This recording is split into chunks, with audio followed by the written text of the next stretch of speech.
Class 12th weekly test के लिए महत्वपूर्ण भूगोल विषय का प्रश्न आपको इस वीडियो के माध्यम से बता रहा हूं।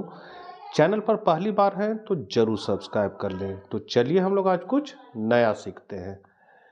तो सबसे पहले हम लोग क्वेश्चन को देखते हैं। ऑब्जेक्टिव है कि ध्वनि प्रदूषण का प्रमुख स्रोत है। तो ध्वनि प्रदूषण जो है वो मोटर वाहन से, उद्योग से, लाउड स्पीकर से और इनमें सभी। तो आपका करेक्ट जो आंसर हो जाएगा वो हो जाएगा इनमें से सभी। दूसरा है नमामि गंगे कार्यक्रम के तहत उत्तराखंड, यूपी, बिहार तथा झारखंड में निम्न में क्या विकास किया जा रहा है। तो इसके अंतर्गत जो विकास किया जा रहा है वो है गंगा ग्राम। गंगा ग्राम क्या होता है कि गंगा के किनारे जो भी गांव ये सब बसे होते हैं उनको गंगा को प्रदूषण होने से बचाने का प्रोत्साहन किया जा रहा है। उन लोग को जागरूक किया जा रहा है, साफ सफाई करने के लिए जागरूक किया जा रहा है। तो यही है गंगा ग्राम। अगला है निम्न में कौन सी बीमारी जल प्रदूषण के कारण होती है। तो जल से होने वाली बीमारी जो है आपका है अतिसार। नगरों के ऊपर कोहरा, जिसे धूम कोहरा कहा जाता है, वस्तुतः किस प्रकार के प्रदूषण का परिणाम है। तो ये आपका जो है वायु प्रदूषण के अंतर्गत आता है। इसमें क्या होता है धूम कोहरा में कि इसमें विषैली गैस, धुआं और कोहरा ये सभी जल के साथ मिलकर कोहरा एक बना देते हैं जो धूम कोहरा कहलाता है। तो ये हो जाएगा आपका चौथा का वायु प्रदूषण। आगे बढ़ते हम लोग। अम्लीय वर्षा के बारे में कौन सा कथन असत्य है। तो पहला कथन है कि अम्लीय वर्षा का पीएच मान 7 से कम होता है, ये सही है। सल्फर डाइऑक्साइड, नाइट्रेट ऑक्साइड जैसे आदि गैसें अम्लीय वर्षा के लिए उत्तरदायी, सही है। जीवाश्म ईंधन के दहन एवं औद्योगिक प्रक्रियाओं के कारण उपरोक्त गैसों की उत्पत्ति होती है, ये भी सही है। ध्वनि प्रदूषण अम्लीय वर्षा के लिए उत्तरदायी, ये आपका मन गलत है। तो यहाँ पर आपका नहीं पूछ रहा है तो आपका डी हो जाएगा। एशिया की सबसे बड़ी गंदी बस्ती धारावी स्थित है, ये तो आपका मुंबई में स्थित है। इस पर फिल्म भी बना है धारावी, रजनीकांत का। सातवां है स्वच्छ भारत मिशन के बारे में सत्य है। तो स्वच्छ भारत के बारे में क्या सत्य है। तो ये भी सत्य है, ये भी सत्य है, ये भी सत्य है, सभी सत्य है। आपका उपरोक्त सभी हो जाएगा डी ऑप्शन। ध्वनि के माप की इकाई क्या है। तो ध्वनि की माप का जो इकाई है वो होता है डेसिबल।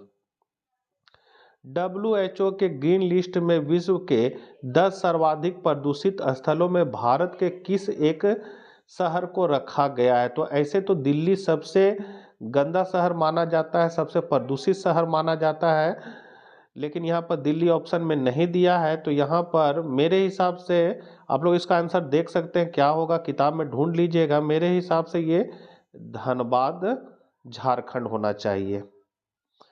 इसी के बाद अगला क्वेश्चन है निम्नलिखित में से किस एक शहर में प्रदूषण का मुख्य कारण कोयला खनन है। तो प्रदूषण का मुख्य कारण कोयला खनन कहाँ है। तो यहाँ जगह डी झरिया।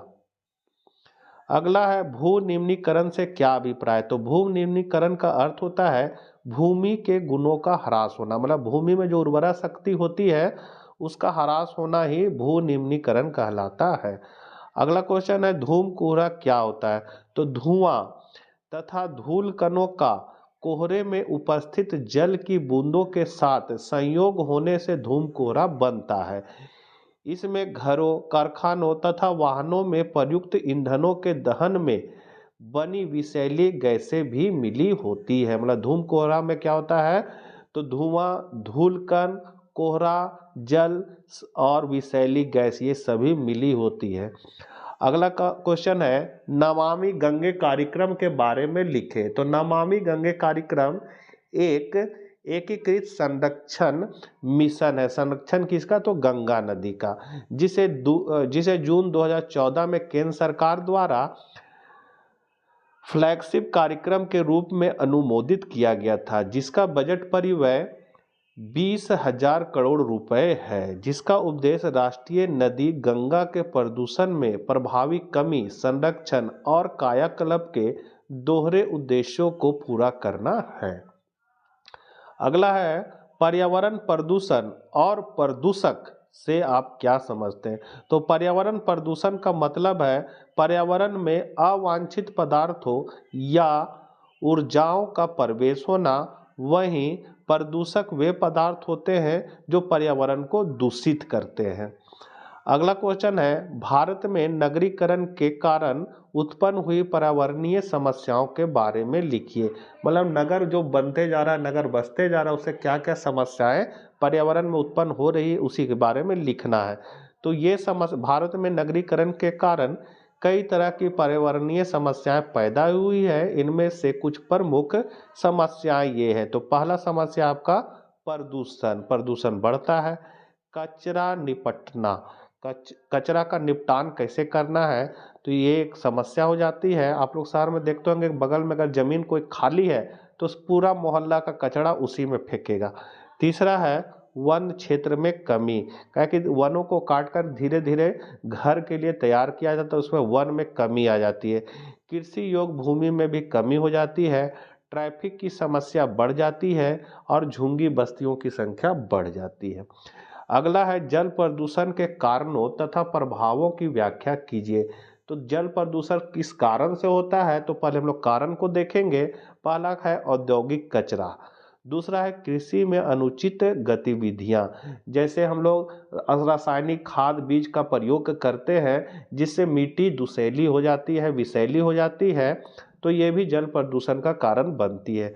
जहाज़ों से तेल का रिसाव, फिर है अनुपचारित सीवेज, फिर है प्लास्टिक तथा अन्य गैर जैव निम्नीकरणीय अपशिष्ट का डंपिंग, फिर है खनन गतिविधियां और वनों की कटाई, फिर है खतरनाक रसायनों का अनुचित निपटान। तो ये सभी जल प्रदूषण के कारण है। अब इसका प्रभाव क्या क्या है, तो जल प्रदूषण से जलीय पारिस्थितिक तंत्र को नुकसान होता है। दूसरा, इससे वन्य जीवन को नुकसान पहुंचाता है। इससे मनुष्यों के स्वास्थ्य को गंभीर खतरा होता है। प्रदूषित पानी से हैजा, डायरिया, पेचिश, टाइफाइड और पोलियो जैसी बीमारियां फैलती है। पांचवा है कीटनाशकों और रसायनों से होने वाला प्रदूषण कैंसर और तंत्रिका संबंधी क्षति जैसी गंभीर स्वास्थ्य समस्याओं का कारण बन सकता है। तो ये इसके प्रभाव है। आशा करते हैं वीडियो आपके लिए उपयोगी साबित होगा। तो मिलते हैं नेक्स्ट वीडियो साथ, तब तक के लिए आज्ञा दीजिए। जय हिंद, जय भारत।